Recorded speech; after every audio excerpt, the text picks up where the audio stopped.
Dan itu rumah ulum itu ilmu saja. Jadi rumahnya ilmu. Yang terhormat Ketua DMI Dewan Masjid Indonesia Bapak Haji Subri Nata'allahu bi'ayati wa ulumi. Yang terhormat Ustaz kita semua, para ketua RT, ketua RW yang tidak saya mampu sebutkan satu persatu karena tidak ada catatannya. Namun tidak mengurangi rasa hormat kami.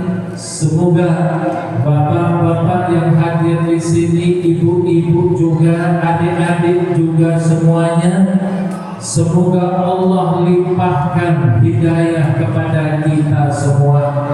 Allah melimpahkan keilmuan sesuai namanya Darul Ulum, rumah beraneka macam ilmu. Ulum itu dari al-ilmu, jamaknya ulum, beraneka macam ilmu. Semoga kita betul-betul dimuliakan oleh Allah Subhanahu wa ta'ala. Sebelum lanjut tentunya kita berharap semoga kita semua diselamatkan oleh Allah, betul Bapak? Karena betapapun Bapak kaya, betapapun Ibu cantik, kalau tidak dapat keselamatan dari Allah, insya Allah kekayaan, kecantikan sia-sia belaka. Kita juga memimpikan supaya Allah melimpahkan kepada kita rahmat. Rahmat itu kasih sayang. Dengan kasih sayang itu kita mampu bersikap lentur lembut, penuh asih, asuh dan asah. Kita mampu bersaudara dan mengeliminasi perbedaan dikarenakan hati ada rahmat, ada kasih sayang. Kalau orang hidup tanpa kasih sayang, niscaya hidupnya kaku. Kata pepatah, kata anak sekarang, bagaikan kanebo kering. Maka lenturnya kanebo itu ibaratkan kanebo butuh rahmat, kasih sayang. Dan juga kita berharap dan berdoa kepada Allah, semoga kita betul-betul mendapatkan keberkahan dari Allah Subhanahu wa ta'ala. Percayalah, betapapun uang kita banyak, kalau tidak berkah hidupnya, niscaya uang itu selalu kurang. Betapapun pangkatnya tinggi, kalau tidak berkah, niscaya kurang bermanfaat. Maka setiap individu kita memerlukan keselamatan, rahmat, kasih sayang, dan memerlukan keberkahan dari Allah Subhanahu wa ta'ala. Maka untuk memperoleh 3 item yang sangat penting ini, mari kita berdoa terlebih dahulu kepada Allah Subhanahu wa ta'ala dengan mengucapkan salam tahiyat Islami kita yang mengandung doa 3 hal tadi. Maka kalimatnya adalah Assalamualaikum warahmatullahi wabarakatuh.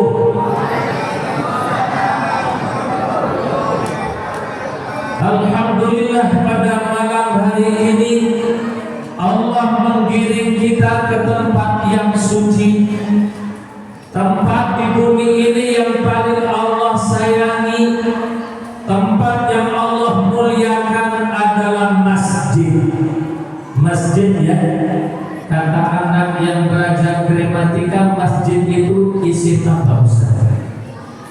Masjid itu isi makan yang menerangkan tentang tempat. Sebetulnya tidak kontek dengan wazannya, karena sebetulnya wazannya adalah masjid. Gak ada isim makan masjidun, maf'ilun itu gak ada isim makan. Isim makan itu adalah maf'alun. Jadi masjidun. Namun bahasa Arab tidak mesti mengikuti wazannya, karena di samping itu ada hal-hal yang lain. Di antaranya adalah hukum simai atau samai atau qaul syarat atau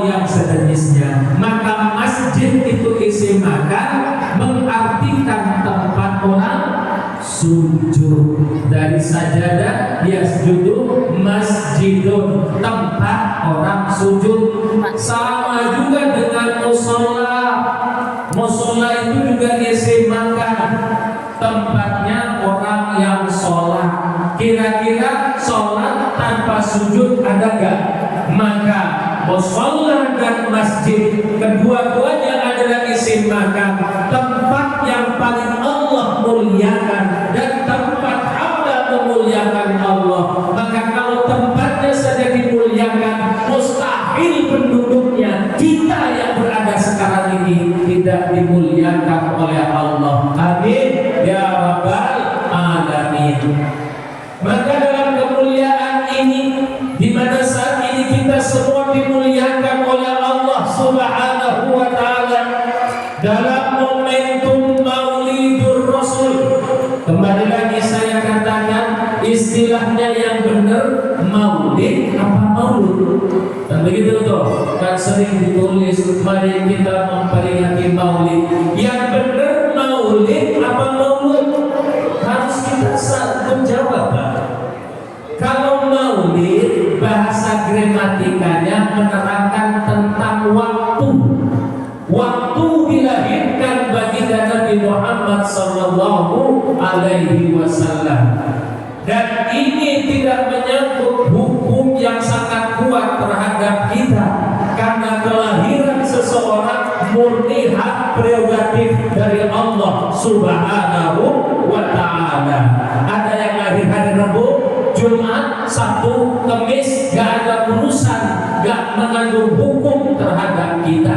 Maka maulid berarti merayakan waktu lahirnya baginda Nabi Muhammad sallallahu alaihi wasallam.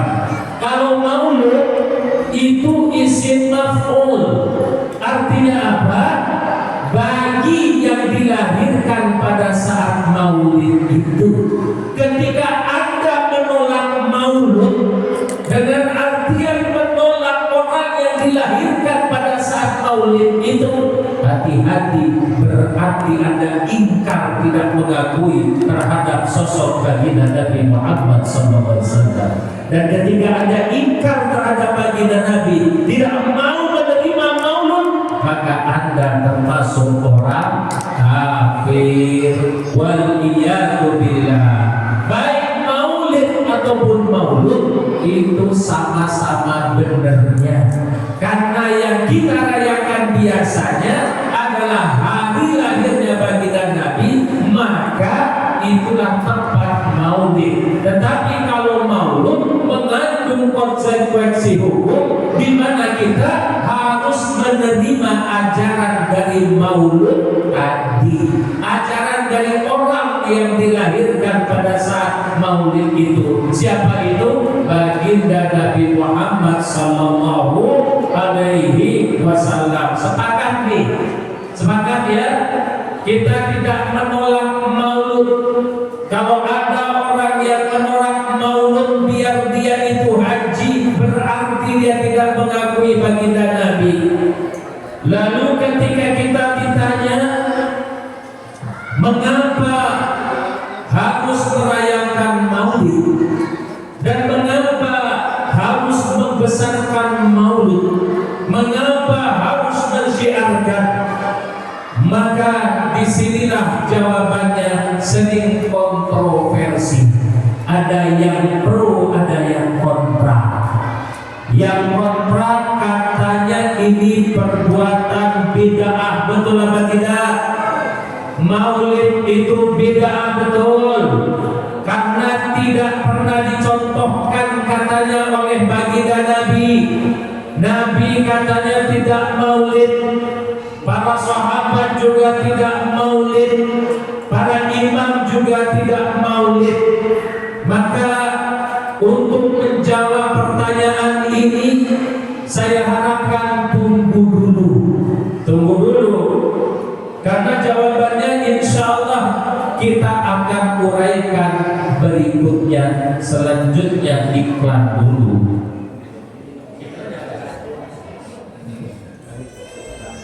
Baik jemaah yang dimuliakan oleh Allah Subhanahu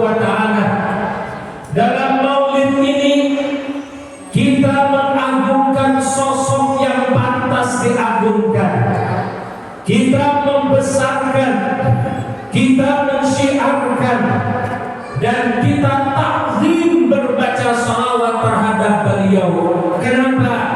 Karena dalam maulid itu adalah sosok yang memang diagungkan bukan oleh segenap manusia saja, tetapi diagungkan oleh Allah Subhanahu wa ta'ala. Ustaz, apa ada dalil bahwa Allah mengagungkan baginda Nabi? Ada. Tapi jangan kau baca dalam kitab rawimu, jangan kau baca dalam hadismu, karena yang mengatakan maulid ini bid'ah biasanya dalilnya adalah hadis.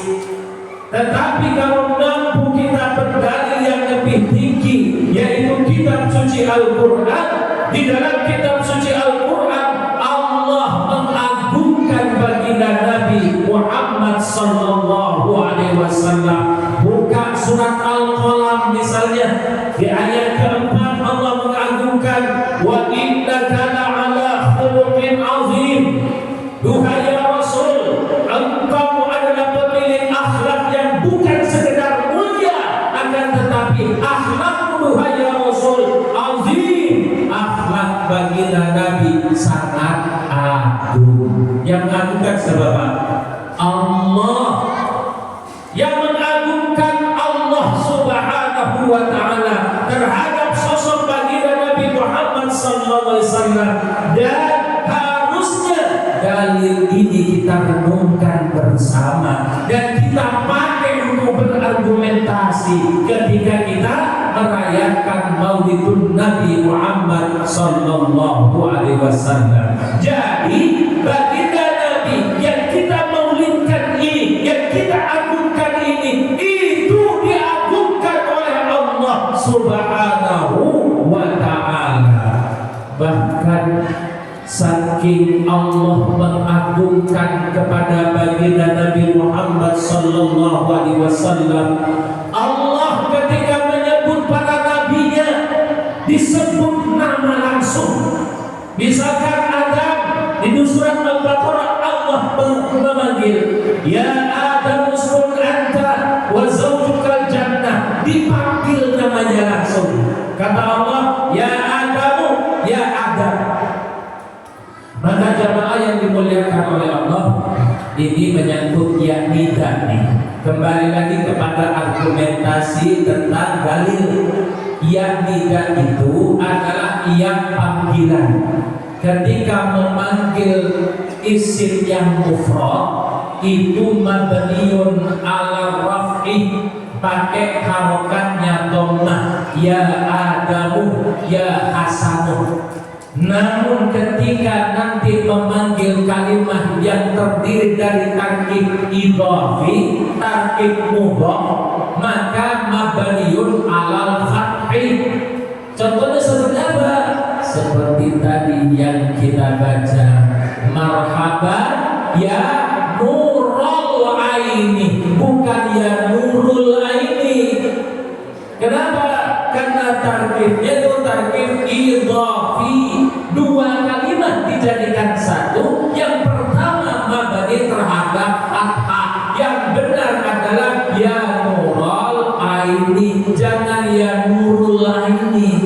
Gak ada gramatikanya itu. Makanya ya Jaddal Husaini, bukan ya Jaddul Husaini. Itu sedikit ya. Nah ini juga Allah pergunakan manggil ya Adamu. Kenapa Adamu? Karena Adamu isim mufrad. Isim mufrad itu apa? Isim sendiri, gak digabung dengan kalimat lain. Di dalam kosakata Arab ada sering bergabungkan dua kalimat, ada juga tiga kalimat langsung. Maka ketika kita memanggil dengan ya munada namanya, ya nida, lihat dulu tarkib kalimatnya. Ini nantinya pakai u atau pakai a, ya nuru atau pakai ya murah.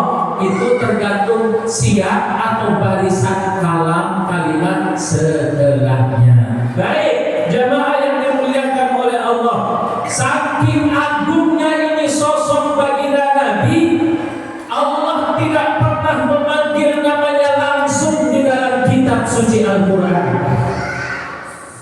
Tetapi terhadap nabi-nabi yang lain Allah memanggil namanya langsung, mulai Nabi Adam, ya Adamu. Begitupun ketika Allah memanggil nama Nabi Nuh, dipanggil namanya langsung, ya Nuhu. Ketika Allah memanggil nama Ibrahim, dipanggil namanya langsung, ya Ibrahimu. Dipanggil Nabi Isa, ya Isa bin Maryam. Tidak ya Isa bin Maryam, tapi ya Isa bin Maryam. Dipanggil namanya langsung. Ada enggak di dalam kitab suci Al-Quran Allah memanggil nama Nabi Muhammad langsung dengan ya Muhammadu? Tidak ada. Tidak ada. Allah enggak pernah songong terhadap baginda Nabi. Dan ini mengajarkan etika akhlak kita terhadap baginda Nabi Muhammad sallallahu alaihi wasallam.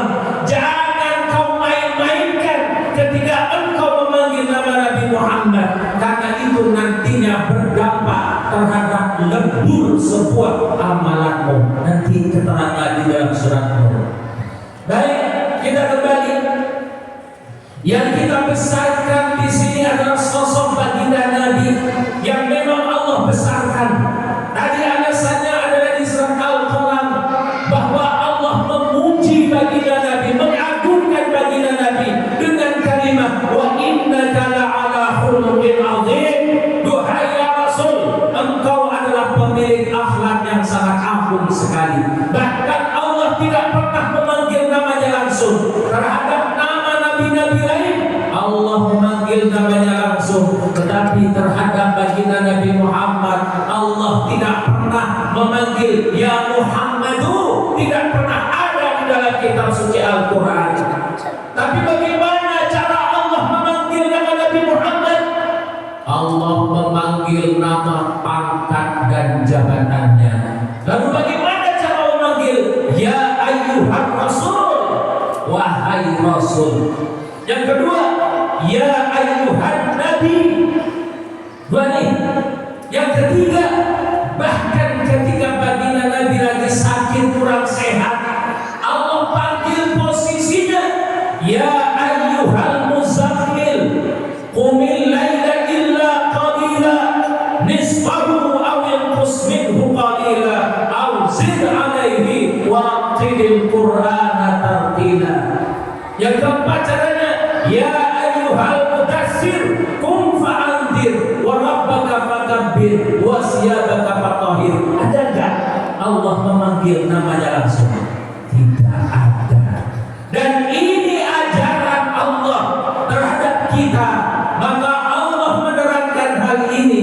Bukan misalnya di dalam surat An-Nur ayat yang ke-63 Allah memesan langsung terhadap kita semua, terhadap umatnya ini. Apa kata Allah? La taj'alu du'a'ar rasul ka du'a'i ba'dikum ba'da. Jangan sekali-kali kalian memanggil nama Rasul sebagaimana kalian panggil nama sesama kalian. Tidak boleh. Al-Quran ini turun di Arab, Pak. Budaya Arab zaman dulu itu memanggil temannya dengan namanya langsung. Kalau Umar, ya Umar. Kalau Abu Bakar, ya Abu Bakar. Begitupun sekarang sebagian dari orang Amerika, Eropa, anaknya saja manggil bapaknya, banyak yang memanggil namanya langsung. Nama ibunya juga dipanggil namanya langsung. Kita rakyat ketimuran yang mempunyai budaya yang tinggi tidak diperkenankan oleh budaya kita, oleh adat istiadat kita, oleh ajaran akhlak dari ibu kita masing-masing, tidak diperkenankan memanggil namanya langsung. Dan itu cocok dengan ajaran Allah di dalam surat An-Nur tadi, la taj'alu du'a ar-rasul ka du'a ba'dikum ba'da. Jangan kau panggil nama Rasul itu sebagaimana panggilan di antara kalian kepada kalian.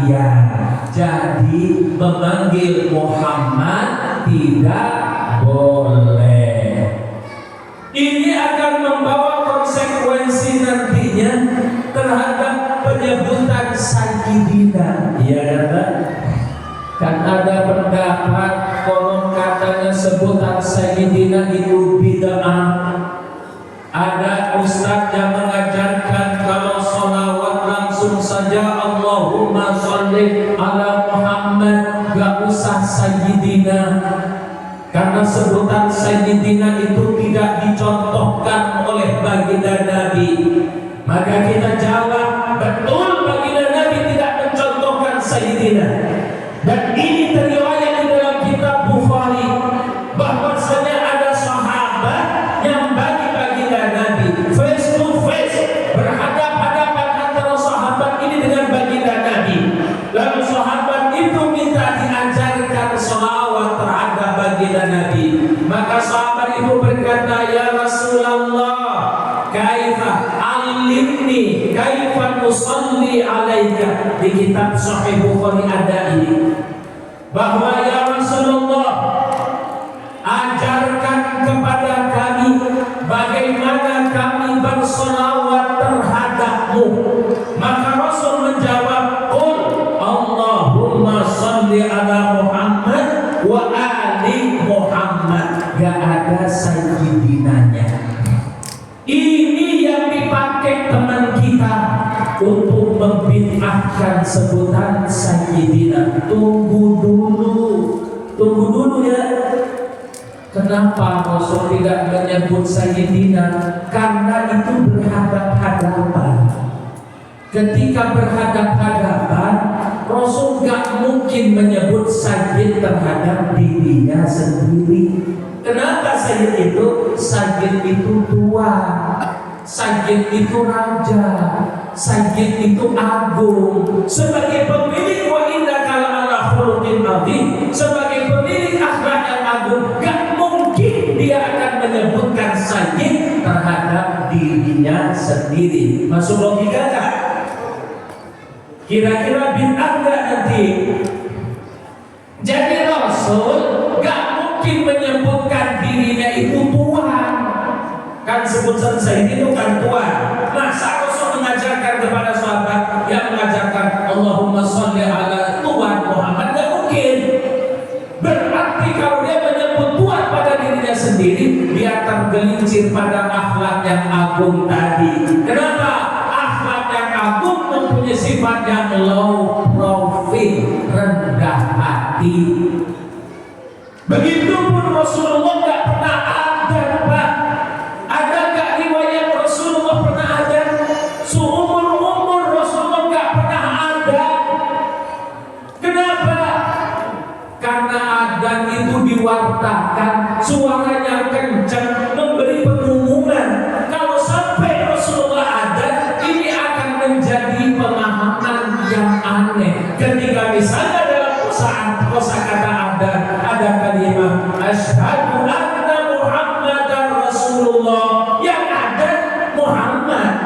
Coba, sehingga nantinya difahami seolah-olah Nabi Muhammad bersaksi, ada Muhammad lagi yang dia saksikan. Rasulullah tidak ada. Maka Rasulullah tidak pernah adzan seumur-umur, karena adzan itu suaranya kencang. Mendengar pendapat ini, saya belajar sampai sekarang juga saya belajar. Saya bertanya sama guru saya, seorang lulusan Al-Azhar. Saya bertanya, ya Syekh, bagaimana cara Rasulullah bersyahadat? Kan itu kan? Bukankah dalam sholat tentunya bersyahadat semua? Asyhadu an la ilaha illallah wa asyhadu anna Muhammadar Rasulullah. Syahadat kita. Pertanyaannya, bagaimana syahadatnya baginda Nabi? Maka Syekh itu menjawab, Ustaz Al-Ban, Rasulullah juga bersyahadat. Bunyinya bagaimana? Karena syahadat itu bunyinya sirri, gak mengandung disclaimer seolah-olah mengakui orang lain. Maka Rasulullah bunyi syahadatnya asyhadu an la ilaha illallah wa anni Rasulullah. Saya bersaksi bahwa tiada Tuhan selain Allah dan aku adalah utusan Allah. Itu syahadat Rasul. Rasul gak mengucapkan ada dengan begitu kencang. Bisa dipahami ya? Adapun Sayyidina, ini Allah terangkan dalam surat Al-Imran ayat yang ke-39. Kalimatnya ayatnya agak panjang dan kisahnya agak panjang. Namun satu aja langsung kesimpulan. Di dalam kisah Al-Imran ayat ke-39 itu mengisahkan tentang Nabi Zakaria alaihi wassalatu wassalam yang dia dapat mengasuh Maryam. Maryam itu wanita suci yang selalu beribadah kepada Allah Subhanahu wa ta'ala, karena ibadahnya yang mencapai tingkat yang hakiki sehingga tidak ada jarak dia dengan Allah. Apapun keinginannya langsung dikabulkan oleh Allah Subhanahu wa ta'ala. Maka ketika Nabi Zakaria menengok keponakannya, karena yang itu keponakan Zakaria, dari siapa? Dari gadis ibunya. Siapa yang tahu nama ibu Maryam siapa? Ibunya Maryam itu siapa namanya? Yang mengandung Maryam itu siapa namanya? Bapaknya siapa? Bapaknya Ali Imran. Ibunya Hannah. Al-Imran menikah sama Hannah. Hannahnya hamil. Al-Imrannya meninggal. Di dalam perutnya Hannah itu nantinya lah keluar Maryam. Hannah itu adik kakak dengan istrinya Nabi Zakaria.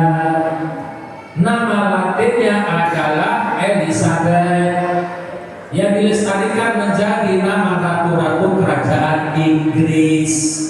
Jadi antara istri Nabi Zakaria dengan ibunya Maryam itu adik kakak. Karena Maryam lahir yatim, sebelum itu Maryam akan mendonasikan, istilahnya akan menghadiahkan anaknya, apalagi itu akan menkhidmatkan anaknya ke Baitul Maqdis. Lahir perempuan. Si Hannah berkata protes kepada Allah dalam surat Al-Imran, ya Allah, anak perempuan gak sama dengan laki-laki, karena memang udah kandung nadar, anaknya tetap dikhidmatkan ke Baitul Maqdis. Karena itu anak kecil, maka diasuhlah, singkat cerita diasuh oleh pamannya, yaitu Nabi Zakaria. Ditempatkan di mihrab. Mihrab itu lotengnya, lantai 2, pintunya di depan, pintunya kamar Nabi Zakaria. Dan Maryam itu suci, selalu beribadah kepada Allah. Akhirnya ucapannya, doanya dikabul oleh Allah. Ketika Nabi Zakaria menengok keponakannya, di situ ada makanan. Saat itu di Israel musim dingin, ada makanan musim panas. Dan saat itu ada musim panas, ada makanan musim dingin. Ditanya kepada Maryam, Maryam, ini makanan dari mana? Jawab Maryam, hada min indillah. Makanan ini dari Allah. Begitu dekatnya Maryam kepada Allah Subhanahu wa ta'ala. Seandainya Maryam ingin jengkol goreng, pasti angkat ada di mejanya jengkol goreng. Jengkol itu cuma tumbuh di Indonesia, kan? Itulah dekatnya ya. Baik, ketika melihat Maryam yang akhlaknya begitu mempesona, Zakaria menginginkan anak. Maka Nabi Zakaria berdoa, bertaqarrub, bersolawat, berinfak, saking pinginnya anak. Padahal Nabi Zakaria saat itu sudah umur 100 tahun lebih. Istrinya sudah 80 tahun lebih. Istrinya mandul dari sejak kecil. Dokter kandungan mana yang sanggup memprediksi bahwa gadis mandul akan punya anak? Tetapi tidak begitu bagi Allah. ketika diistijabah doanya Nabi Zakaria, tiba-tiba istrinya Nabi Zakaria di masa tuanya menstruasi, Pak. Lalu hamil, lahirlah yang namanya anak disebut dengan Yahya. Yahya ini oleh Allah disebut dengan sayyid. Nah, kosakatanya kan sayyid kan, wa sayyidan wa hasuran wa nabiyyan minas shalihin. Dan Nabi Yahya itu oleh Allah dijadikan sayyid, sebutannya sayyid. Kalau terhadap Nabi Yahya saja pantas untuk menyebut sayyid, mengapa terhadap baginda Nabi kamu bid'ahkan menyebut sayyid? Sementara baginda Nabi itu pemimpin para nabi dan rasul. Masa sama anak buahnya boleh menyebut sayyid, sementara sama tuannya tidak boleh menyebut sayyid? Maka dengan demikian sebutan sayyid itu diajarkan oleh Allah Subhanahu wa taala lewat Nabi Yahya alaihi wassalam. Maka jangan segera engkau menyebutkan bid'ah, karena kamu baca hadis itu tadi tidak mengkomparasikan dengan kisah sayyid di dalam kitab suci Al-Qur'anul Karim. Jamaah yang dimuliakan oleh Allah, yang berikutnya alasannya mengapa kita merayakan Maulid. Di Maulid itu adalah kita membaca sholawat takdim dan mengagungkan. Alasannya adalah Allah ketika memerintahkan sholat terhadap umat manusia ini, Allah tidak sholat. Ketika Allah memerintahkan zakat, Allah tidak zakat. Ketika Allah memerintahkan haji, Allah gak butuh haji. Namun ada satu perintah yang Allah laksanakan langsung. Apa itu? Bersolawat terhadap baginda Nabi. Sebagaimana di dalam surat Al-Ahzab tadi yang kita sering ucapkan, Innallaha wa malaikatahu, diawali dengan huruf inna. Inna ini adalah nun taukid, din taukidil makna. Artinya apa? Hukum dalam kalimat ini tetap dan kuat bahwasanya Allah bersolawat dan para malaikatnya Allah juga bersolawat terhadap baginda Nabi dengan ayat Innallaha wa malaikatahu yusholluna 'alan nabi. Sesungguhnya Allah dan para malaikatnya Allah selalu bersolawat terhadap baginda Nabi. Di dalam gramatika ada kosakata fi'il, ada kosakata kerja. Fi'il itu konon katanya ada 4. Ada fi'il madhi, ada fi'il mudhari', ada fi'il amar, ada fi'il nahi. Allah mempergunakan ini dengan segot atau bentuk fi'il mudhari'. Kenapa fi'il mudhari'? Karena fi'il mudhari' kaidahnya hal mustaqbal wal istimrar, continue. Artinya apa? Allah dan para malaikatnya senantiasa selalu bersolawat terhadap baginda Nabi Muhammad SAW. Dari dulu sampai sekarang, sampai nanti Allah bersama malaikatnya selalu bersolawat terhadap baginda Nabi. Maka ayat selanjutnya, ya ayyuhalladzina amanu, wahai orang-orang yang beriman, shollu di sini apa? Fi'ilnya fi'il amar. Shollu wahai orang-orang yang beriman, shollu alaihi, bersolawatlah terhadap baginda Nabi, wa taslima. Artinya apa? Solawat ini diperintah oleh Allah Subhanahu wa ta'ala, dan solawat itu adalah menjadi pentasbih keislaman kita. Dia disebut haji, dia disebut ajenan, dia disebut ustaz, dia disebut doktor, dia disebut profesor. Tapi kamu tidak bersolawat terhadap baginda Nabi, maka fasik kamu, Islammu tidak benar. Bersolawat terhadap baginda Nabi menjadi pentasbih terhadap keislaman seseorang itu. Apa Apabila ada orang yang mengaku berislam, KTP-nya Islam, pendidikannya tinggi, doktor, profesor, tapi dalam 24 jam dia sama sekali tidak berselawat terhadap baginda Nabi, berarti dia fasik, orang yang fasik. Kenapa? Karena kalau 24 jam tidak berselawat terhadap baginda Nabi, berarti dia tidak sholat. Kenapa? Karena sholawat menjadi salah satu rukun sholat kita, ya kan? Biar kamu sholat rakaat pertama surat Al-Baqarah, rakaat kedua surat Al-Imran karena Al-Hafidh, tapi dalam sholawat, dalam sholatmu kamu tidak mengucapkan sholawat terhadap baginda Nabi, sholatmu batal. Betul apa tidak?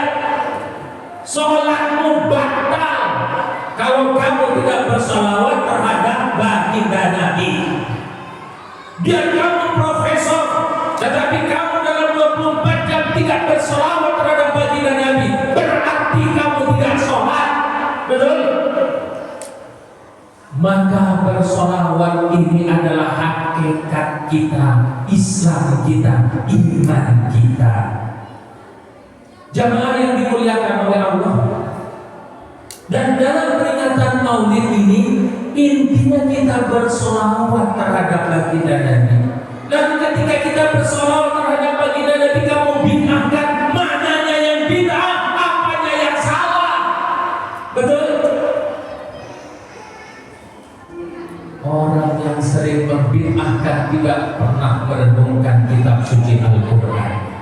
Dia hanya berargumentasi dari hadis-hadis rawi-rawi dari bukunya, yang itu dogma, bukan agama. Maka jemaah yang dimuliakan oleh Allah, jangan sombong terhadap hafalan hadismu. Karena ketika kita meriwayatkan baginda Nabi ini, ketika kita bersolawat ini sesuai dengan arahan Allah Subhanahu wa Ta'ala, ada dalilnya suci Al-Quranul Karim. Baik, jamaah yang dimuliakan oleh Allah, kalau Allah saja dan para malaikatnya saja bersolawat terhadap baginda Nabi, mengapa ketika kita bersolawat kamu bid'ahkan? Begitupun dengan sebutan Sayyidina, sebutan Sayyid itu juga Allah ajarkan di dalam Al-Quran. Mengapa kembali lagi kamu bid'ahkan, kamu batalkan? Orang yang menyebut Sayyidina katanya nggak ada contohnya dari baginda Nabi, bohong itu.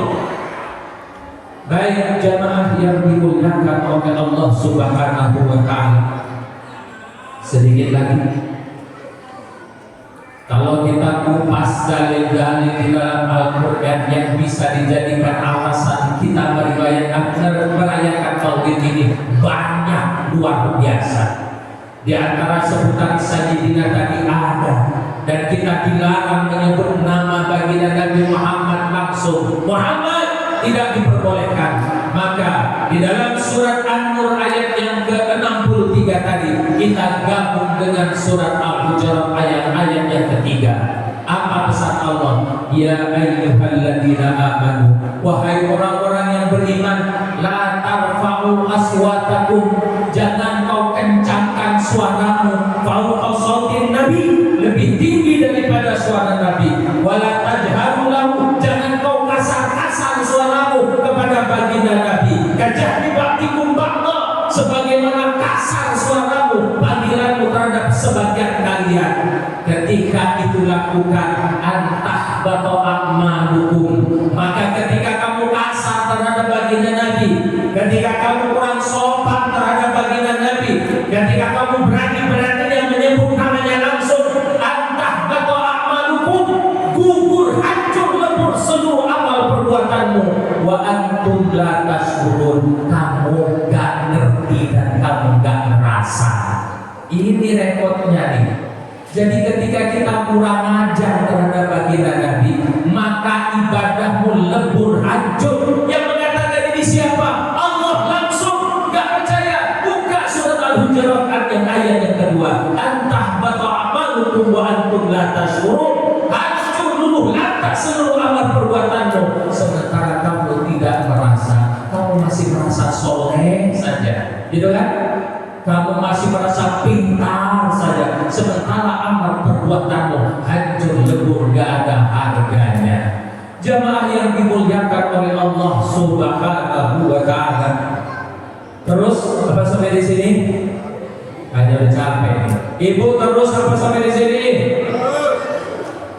Gak terus sangat ya, mungkin 10 menit ke depan lah, supaya kita juga punya hak untuk pulang, untuk bermesraan sama suaminya, berkasih sayang sama anak dan keluarganya. Baik, alasan berikutnya jamaah yang dimuliakan oleh Allah, langsung saja, sebetulnya masih banyak alasan. Bagaimanakah kondisi baginda Nabi Muhammad sallallahu alaihi wasallam? Kondisi baginda Nabi Muhammad Allah jabarkan juga langsung. Tidak ada sesuatu pun yang tidak Allah jabarkan di dalam kitab suci Al-Quran. Kita buka misalkan dalam surat At-Taubah ayat yang ke-27-28. Allah mengatakan, laqad ja'akum rasulun min anfusikum azizun 'alaihi ma 'anittum harisun 'alaikum bil mu'minina raufur rahim fa in tawallaw faqul hasbiyallahu la ilaha illa huwa 'alaihi tawakkaltu. Ini gambaran dari Allah tentang situasi kondisi baginda Nabi. Bagaimana kata Allah, laqad ja'a, diawali dengan lam taukid, begitupun dengan qad ini ketika masuk ke dalam fi'il madhi faedahnya litaukid. Sebelum huruf qad taukid diawali juga dengan lam taukid, maka menjadi double taukid. Allah mengatakan, laqad ja'akum rasulun min anfusikum, telah datang kepada kalian. Telah berarti sudah itu berarti selesai, bukan akan datang, sudah datang. Laqad ja'akum rasulun min anfusikum, telah datang kepada kalian seorang rasul dari entitas kalian. Maksud entitas apa? Jenisnya. Rasul itu bukan malaikat, Rasul itu bukan ifrit, Rasul itu bukan setan, Rasul itu bukan jin, Rasul itu bukan makhluk halus, tetapi Rasul itu min anfusikum, jadi jenis kalian dari entitas kalian. Sama Rasul juga punya badan, Rasul terdiri dari daging dan tulang, dari diselimuti kulit dan darah. Rasul punya rasa sedih, Rasul juga bisa bahagia, Rasul bisa menangis menitikkan air mata.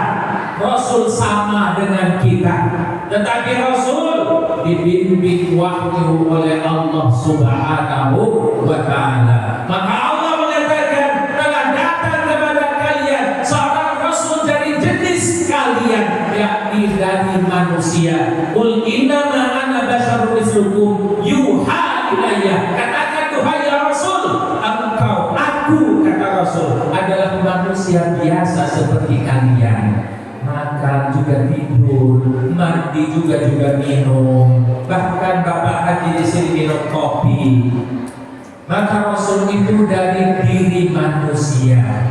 Terus azizun 'alaihi ma 'anittum, Rasul itu merasa berat sekali bagi Rasul ketika melihat kalian yang tidak mau beriman kepada Allah Subhanahu wa Ta'ala, kalian yang sering memperturutkan hawa nafsunya, tidak mau dibimbing, tidak mau mengambil hidayah, tidak mau bertauhid kepada Allah, justru merealisasikan brutalisme, merealisasikan jahiliyasme dan seterusnya.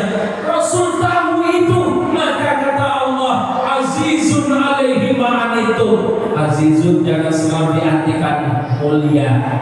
Di sini Allah mengatakan, menggambarkan tentang kondisi Rasul yang merasa sangat berat sekali ketika melihat umat manusia ini yang keras kepala, tidak mau dibimbing untuk meraih keridhaan Allah Subhanahu wa Ta'ala. Azizun 'alaihi ma 'anittum, Rasul harisun 'alaikum bil mu'minin. Rasul itu sangat ingin sekali umat manusia ini beriman. Itu yang membuat Rasul itu adalah sangat berat.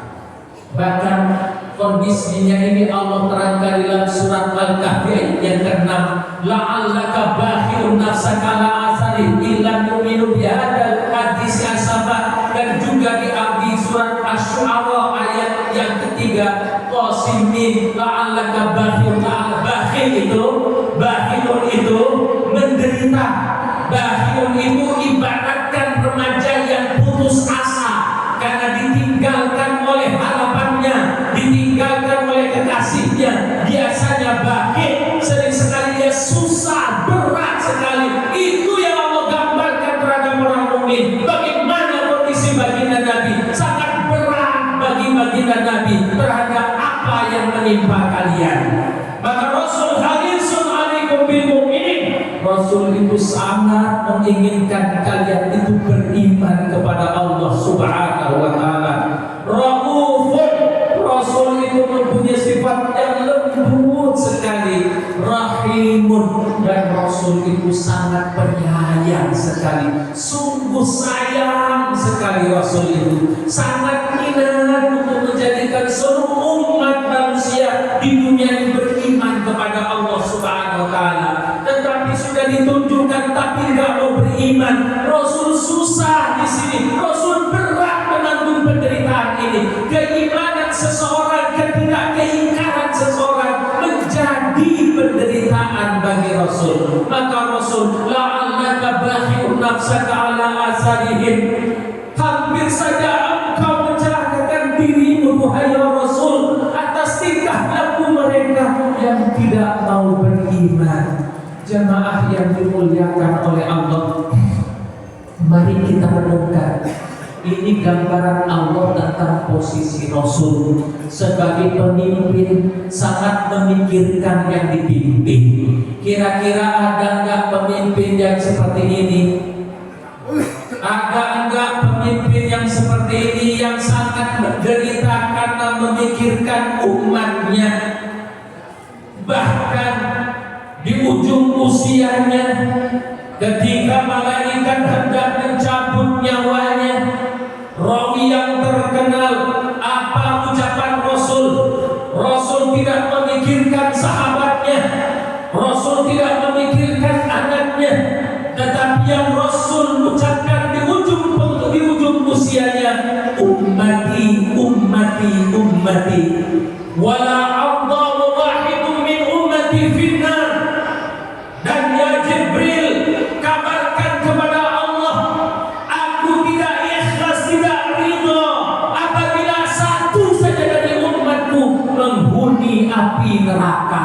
Itu ucapan Rasul. Saking sayangnya terhadap kita, saking memikirkannya terhadap kita.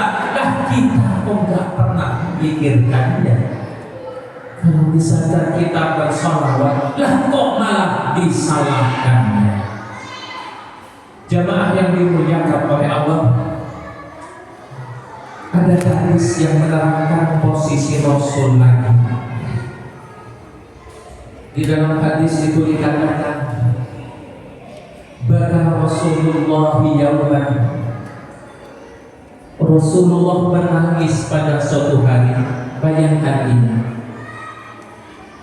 ketika Rasulullah itu duduk bersama para sahabatnya, lalu Rasulullah tercenung, raut mukanya sedih, dari kedua matanya meleleh air mata. Baka Rasulullah yauman, pada suatu hari Rasulullah menangis. Faqalu ma yabkika ya Rasulullah. Maka para sahabat bertanya kepada Rasul yang lagi sedih, yang lagi menangis itu. Kata para sahabat, ya Rasulullah, apa yang membuat Tuhan menangis? Qala, jawab Rasul, ishtaqtu li ahbabi. Aku rindu terhadap kekasihku. Jawab Rasul dalam tangisan, ishtaqtu li ahbabi. Aku rindu terhadap kekasihku. Qalu, sahabat berkata, awalasna ahbabuka ya Rasulullah, bukankah kami ini kekasih-kekasihmu duhai ya Rasul? Qala, Rasul menjawab, la, tidak, bal antum ashabi, kamu adalah sahabat-sahabatku yang kamu hidup bersama-sama aku, bisa bersalaman denganku, bisa mencium aromaku, bisa menatap wajahku, bisa mencium bauku. Karena Rasul itu Pak keringatnya tidak asam Pak. Rasul itu keringatnya harum, semakin berkeringatan semakin harum. Ketika saat itu Rasul tercenung dan menangis. Rasul mengatakan, istaquli ahbabi, aku kangen, aku rindu terhadap kekasihku. Qalu awalasna ahbabuka ya Rasulullah, bukankah kami ini kekasihmu duhai ya Rasul? Qala la, Rasul menjawab, bukan, bal antum ashabi, tetapi kalian semua adalah sahabatku. Ala inna ahbabi, ketahuilah bahwa kekasihku itu adalah faqaumun, yakni orang, komunitas manusia, ya'tuna min ba'di, yang datang jauh setelah generasi aku, fayu'minuna bi, kemudian kaum itu beriman kepadaku, walam yarawni, dan tidak pernah melihat aku. Jemaah yang dimuliakan oleh Allah, inilah bukti kecintaan baginda Nabi Muhammad sallallahu alaihi wasallam. Yang disebut kekasih Rasul itu barangkali adalah kita sekarang yang berada di Masjid Darul Ulum ini. Yang dirindukan oleh Rasul itu mudah-mudahan kita semua yang sedang merayakan Maulid ini, di mana kita lahir jauh generasinya dibanding baginda Nabi. Baginda Nabi 14 abad yang lalu, kita baru lahir sekarang. Pun pula tempatnya jauh. Rasul lahir di kota Makkah. Kalau naik pesawat dari sini 8.500 km dari Jakarta ini. Kalau naik sepeda, kalau naik motor, naik mobil, bisa 2.000, 18.000 km. Kalau naik pesawat jaraknya antara 8.000 km. Maka kita dengan baginda Nabi, baik tempat ataupun waktu jauh, kita lahir di Jawa Barat, di Indonesia ini. Rasul lahir di Mekah. Rasul 14 abad yang lalu, kita sekarang. Tetapi Rasul menitikkan air matanya untuk rindu kangen dengan kita. Kita tidak pernah melihat baginda Nabi. Kita tidak pernah natap wajah yang ganteng baginda Nabi. Kita tidak pernah bersalaman terhadap baginda Nabi. Kita tidak pernah mencium aroma baginda Nabi. Tetapi kita beriman terhadap baginda Nabi, dan inilah yang diakui oleh baginda Nabi sebagai kekasihnya. Maka sebagai kekasih yang beriman kepadanya, sudah selayaknya lah selalu membangun koneksi terhadap baginda Nabi, dengan selalu bersolawat terhadap baginda Nabi. Allahumma sholli ala Muhammad wa ali Muhammad.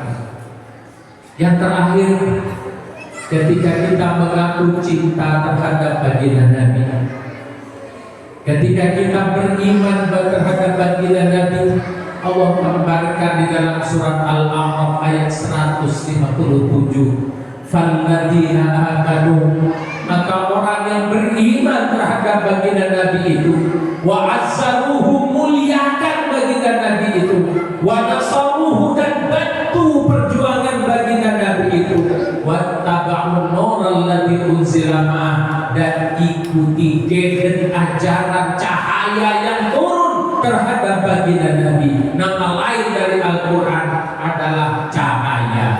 Maka sebagai kita orang yang beriman terhadap baginda Nabi, mari kita muliakan, mari kita bantu, dan mari kita dakwahkan Al-Quranul Karim. Dan termasuk maulidan ini adalah memuliakan dan membantu syiar baginda Nabi Muhammad SAW. Biarkan orang yang mengatakan ini salah, biarkanlah mereka. Ibaratkan pepatah mengatakan, biarkan anjing menggonggong kafilah tetap berlalu. Karena masing-masing kita akan bertanggung jawab perbuatan kita langsung kepada Allah Subhanahu wa Ta'ala. Kelak ketika kita mengantongi sebuah dalil dari kitab suci, lalu dia mahsyar nanti ditanya oleh Allah Subhanahu wa Ta'ala, saya sebagai Alfan misalnya dibangkitkan oleh Allah, ya Alfan, kenapa kamu ihtifal? Kenapa kamu maulidan? Kenapa kamu membesarkan? Enak kita berargumentasi di hadapan Allah, ya Allah, aku maulidan, membesarkan baginda Nabi dan mendakwahkannya kama nufhimu qaulaka fil Qur'anil Karim, sebagaimana yang aku pahami firman-Mu di dalam kitab suci Al-Quran, dan kita mampu sebutkan ayatnya. Kalau misalkan kita berargumentasi hanya menurut gurunya, kelak nanti yaumul mahsyar dibangkitkan nanti, panggil gurumu ke sini. Saat itu kita sudah terpisah, tidak tahu guru kita di mana. Tetapi ketika kita berargumentasi dengan Al-Quran, Al-Quran inilah dalil yang benar yang pasti dan pasti benar, dan itu bisa dipertanggungjawabkan di hadapan Allah Subhanahu wa Ta'ala.